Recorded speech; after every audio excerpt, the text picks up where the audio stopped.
Patriots of Act 746 are on a mission to educate you about your gun rights, your natural rights to self-defense right here in the state of Arkansas.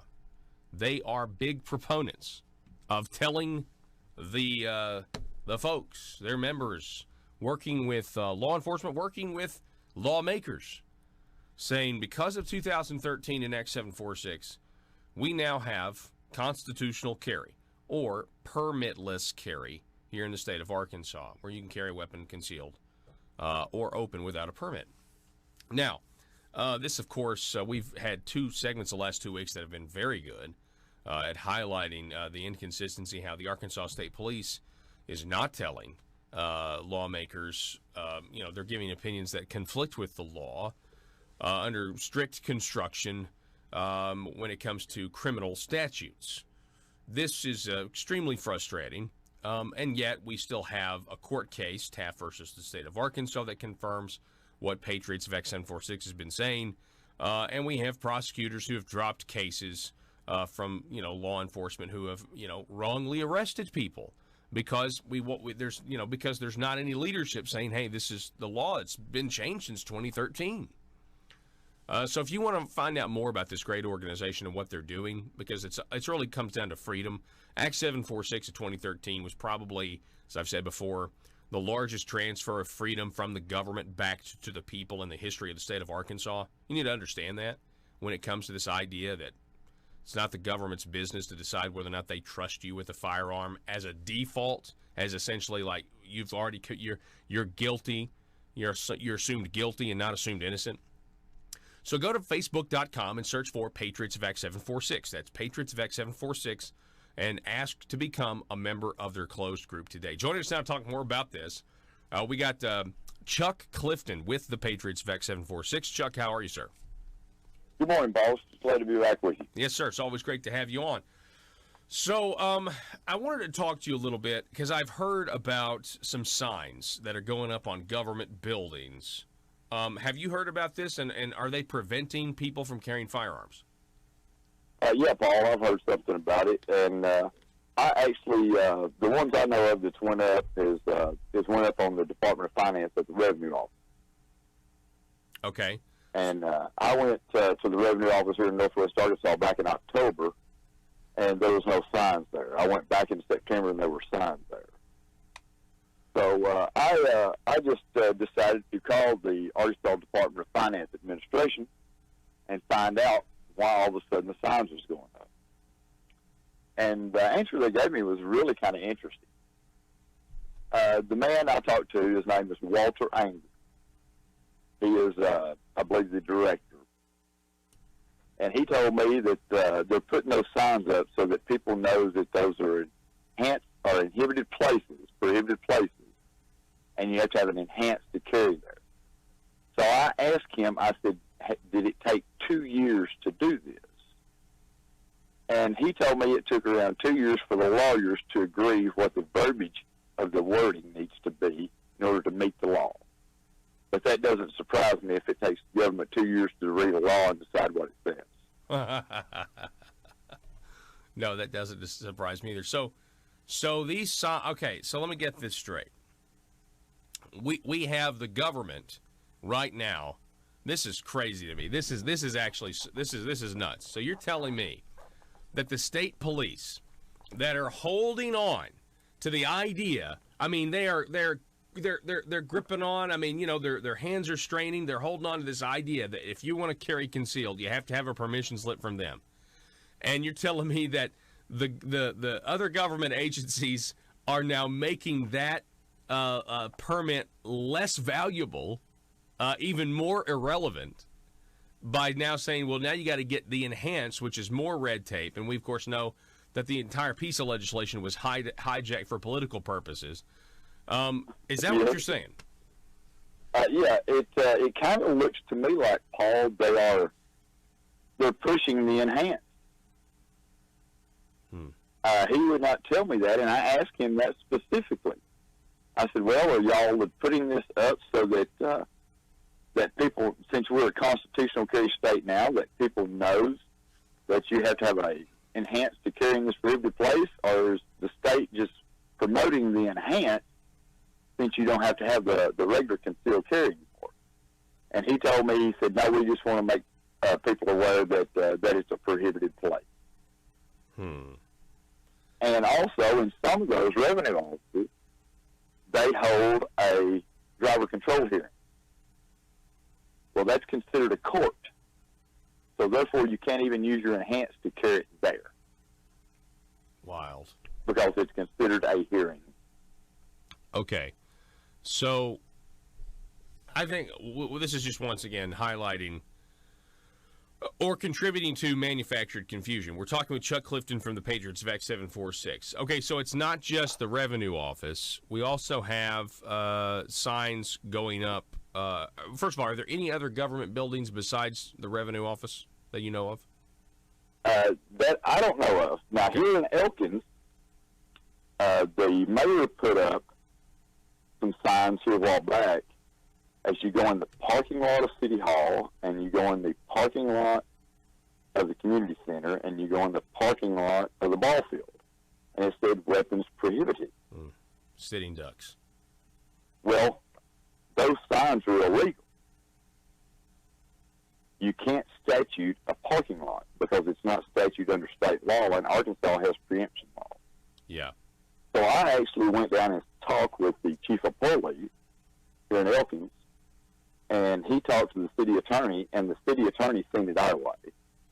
They have ordered different signs to put on just the buildings because the mayor wants signs up on the building. Interesting. So the city is in the process now of taking signs down that don't need to be there, and then putting up other signs on the building whenever they're already prohibited under state law.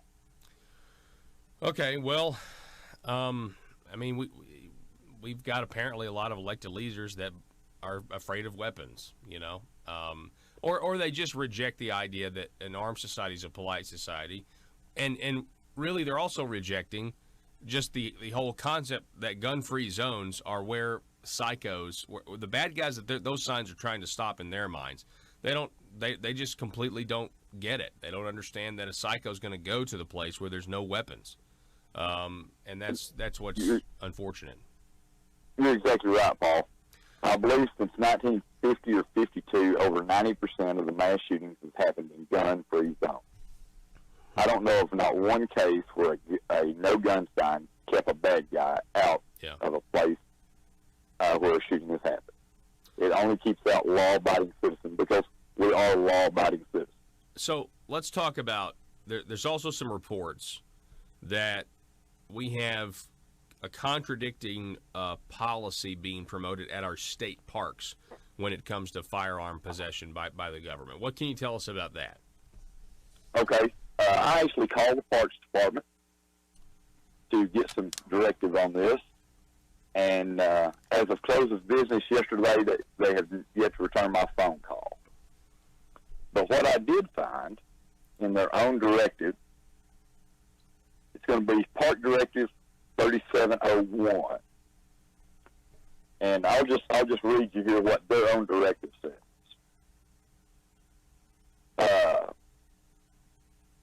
Firearms may be, persons displaying or discharging firearms may be ejected from the park. It says that if you have a concealed carry permit, then you can have it in the parks. It also says that if it's on Corps of Engineers land, you can have them in the park as long as they're unloaded or in a secure place. If persons carrying a concealed handgun must keep its gear out of sight and must also have in possession the license as well as a valid photo identification. The license must be valid to law enforcement officers upon request. Available. That's statute 573 315. But their own directives show that anyone carrying in a state park can do so if they carry it concealed and they have a permit to do so. So I'm not sure where or who put out that other that other directive, and I believe that was at Mount Magazine State Park. Okay, I think I've got a photo of this directive from the state park where it says, hang on, due to federal rules, all firearms, including concealed weapons with permit, are not allowed in the park. I mean, so that is in direct conflict with their own parks directive of 3070. And that was the effective date, August 4th of 2005. It says effective until suspended, and I have not found anything prior or after this. So I take it that this directive from 2005 is still in place. So therefore, whoever put that out is in direct violation of state law and parks directive, because state parks are not prohibited places. Only the buildings are. And this is another thing that's kind of interesting here, Paul. In this Directive 3070, Act 1110 of 2003 was enacted to permit persons to carry a concealed handgun into a public park. Section 1 addresses this, in which concealed handguns are not allowed among the list of places, any buildings wherein a state office is located, and schools. And that says, see also Arkansas Statute 573-306, which is prohibited places for concealed handgun permit holders. So everything I have found, that letter that we've all seen there is in direct violation of not only the parks directive, but also state law. Okay, so you don't have any answers yet, so there's no point in asking why they're doing this, but one of the reasons I want to have you on is to highlight this confusion. We need to demand better. I mean, to me, as somebody who looks at the left in this country and people who are center left, looks at even in Arkansas, looks at this idea that the government knows best and we don't trust our own citizens to protect themselves. We'd rather take that right from them or make it harder. Does anybody want to, like after just listening to this segment, does anybody want to try to carry a handgun in a state park with any sort of certainty about how you're going to be treated by law enforcement? And the answer is no. You can't. You can't. I mean, because you don't know if you're going to get the officer that says you can't carry it there, or if you're going to get the officer that actually follows park directives and park state law and says it's okay. And that just promotes an environment of uncertainty, also of fear, in a way. That, again, is not a healthy relationship between law enforcement and the citizens either. I mean, it's actually bad for those who are out there on the beat, all those officers who are putting their lives on the line. It's bad for them, too. I mean, that's right, Paul. It's bad for them. It's bad for the public. And it gives the state of Arkansas a black eye. That's what it does. In the gun community and the Second Amendment community, it gives them a black eye because there is so much confusion, and nobody in leadership is willing to sit down and work the confusion out and make a public statement about it. And that goes all the way up to the government. And that's all that we need, because the law says what it says. All we need is uniformity, consistency, and somebody to just, tell the people, the law enforcement, hey, publicly, this is now what the law is. I mean, and I just find it amazing that, there are more and more people finding out that, government buildings and public parks aside, obviously any private business owner even can post a sign that says no firearms allowed, and that's okay under the law. And I know there are legislators looking at getting rid of government gun-free zones when they're at places where there isn't armed security provided by the government, like a courthouse or something like that. And honestly, I think that's a good pivot point for an organization like Patriots, because the more people that realize that you don't have to have a permit to carry concealed or unconcealed, for the most part, as you go about your daily, business, then we're going to start turning our focus and looking to, okay, well, where else are there gun-free zones? Because we need to eliminate those, because those are more of a danger. Being a sitting duck. I mean, the idea of having bullets flying in your direction and all you can do is scatter, hunker down, and be a sheep. And I would reference everybody to the War Memorial Stadium where, I don't know, fireworks were going off. I can't remember the story, but they had video of everybody just scurrying. And I remember that. I thought it was gunshots. I thought it was gunshots. Everybody was scurrying. You had kids, with their parents. They're ducking. They thought their lives were in danger. And that's a picture of an unfortunate picture of the way some people in positions of power view the citizens.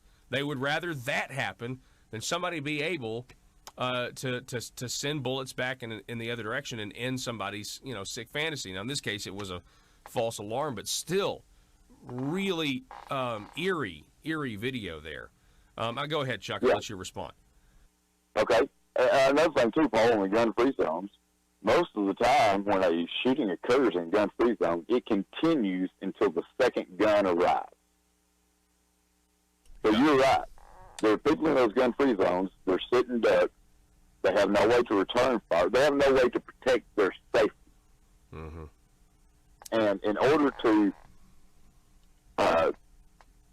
let people carry, law-abiding citizens carry their firearms in gun-free zones, until that happens, you're going to continue to see these mass shootings until people can return fire. Because the statistics show that it continues until a second gun arrives. Yeah.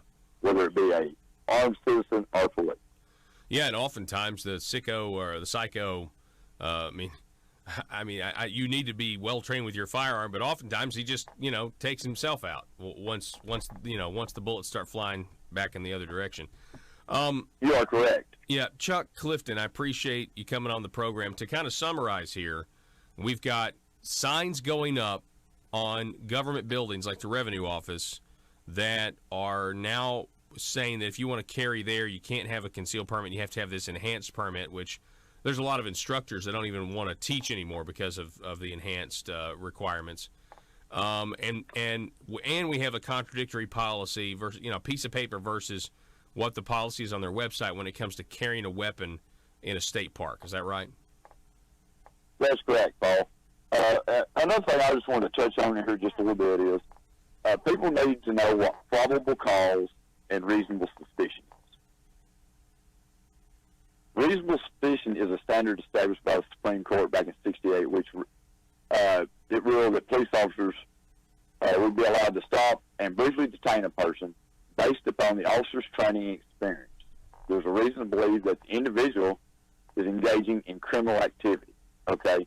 So reasonable suspicion, that officer has to believe that you're engaging in criminal activity. The officer is given the opportunity to freeze the action by stepping into an investigation.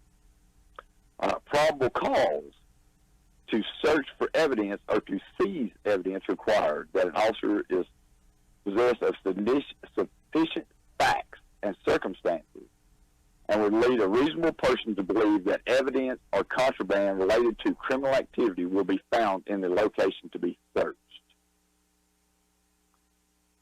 So that's something that people need to understand too. And I also want people to know that we have something even a little higher up on unconcealed carry than the Taft case in Arkansas. Really? Yes. The 8th Circuit Court of Appeals, this is Duffy versus Lincoln in the city of Nebraska. It says, I'll give you just a little backstory on the case. There was a couple of gentlemen. One guy went into a restaurant, a convenience store, and was acting strangely. Where have we heard that before? Yep, in the Taft case. That's what they said in the Taft case. And in the Duffy case, the same way, he was acting strangely. And he left. And one of the employees went out back to take the trash out, and this gentleman is sitting in a van with another guy. He's in the passenger seat, and he holds up a pistol and just blows like he's blowing smoke out of the barrel. They call the police. So the police are looking for this van and these two guys. They find a van that is similar. The two gentlemen were in their late teens or early 20s. One of them had dreadlocks that was driving the van. They stop Mr. Duffy. He's an older gentleman, bald-headed. He was also handicapped. And I won't get into the particulars, but this is just what the court said. Nebraska law permits individuals who are at least 18 years of old to open carry handguns in public. So it says the mere report of a person with a handgun is insufficient to create reasonable suspicion. So if you're unconcealing a weapon, they have to have reasonable suspicion in order to detain you. Wow. Yeah. Well, open carrying of a weapon is not reasonable suspicion. Wow. Yeah, that is huge. You have not broken any law. That is huge. That definitely is. And that's essentially what the Taft versus Arkansas case said as well. And that's what it's interesting that you do have this angle, and it's the angle that the state police are hiding behind, this search angle, and arrest angle, probable cause angle. People got to know you got to know your rights. And Chuck, I'm glad you came on. I'm glad the work you're doing with Patriots, and I hope you keep it up, sir. All right, Paul. Thank you so much for having me on today. Thank you, folks. Go to Facebook.com, search for Patriots VEX 746. Back in a minute.